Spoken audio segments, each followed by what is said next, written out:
I'm Christian Zadak, and this is the Daily Thread, helping you find the thread of God's presence in your everyday life. Psalm 85 begins like this. Lord, you have been favorable to your land. You have brought back the captivity of Jacob. You have forgiven the iniquity of your people. You have covered all their sin. You have taken away all your wrath. You have turned from the fierceness of your anger. Restore us, O God of our salvation, and cause your anger toward us to cease. The psalmist opens with lines of remembrance, stating these good things the Lord has done. But then in verse 4, they say, cause your anger toward us to cease. So, apparently, in the psalmist's view, God is angry with his people again, such that they might be fearful of his wrath returning.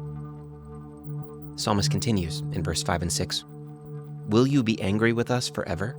Will you prolong your anger to all generations? Will you not revive us again, that your people may rejoice in you? I think these are meant to be rhetorical questions, questions that have an implied answer. Will you be angry forever? The answer implied here is no. God, you won't be angry forever, because that's not who you are. You are the God who has shown us your favor. Verse 7, show us your mercy, Lord, and grant us your salvation. Now the psalmist asks directly, Lord, show us mercy. I read this as a confident declaration, sure of who the Lord is, and aware of how he moves in the world. Listen to what follows.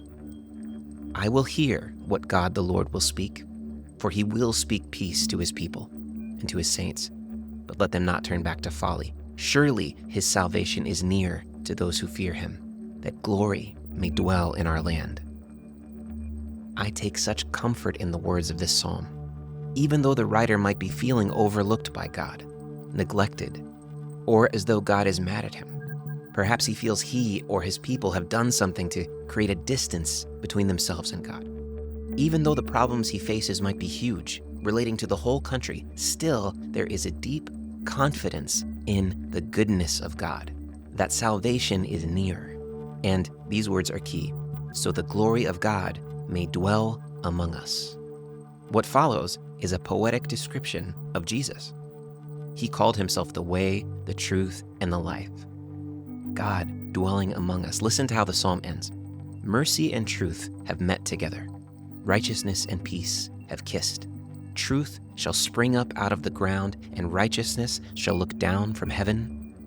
This is Jesus springing up, the Father looking down, the divine and the human meeting in this intimate, beautiful incarnation.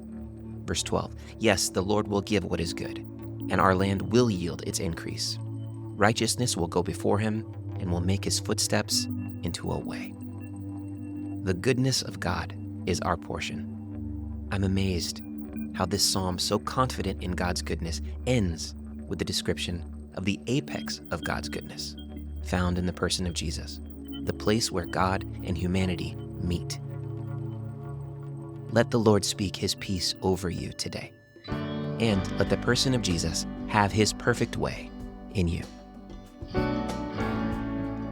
The Daily Thread is a podcast from Zephyr Hills Alliance Church. To learn more about the ministries of our church, find us on Facebook and on our website, zaccma.org.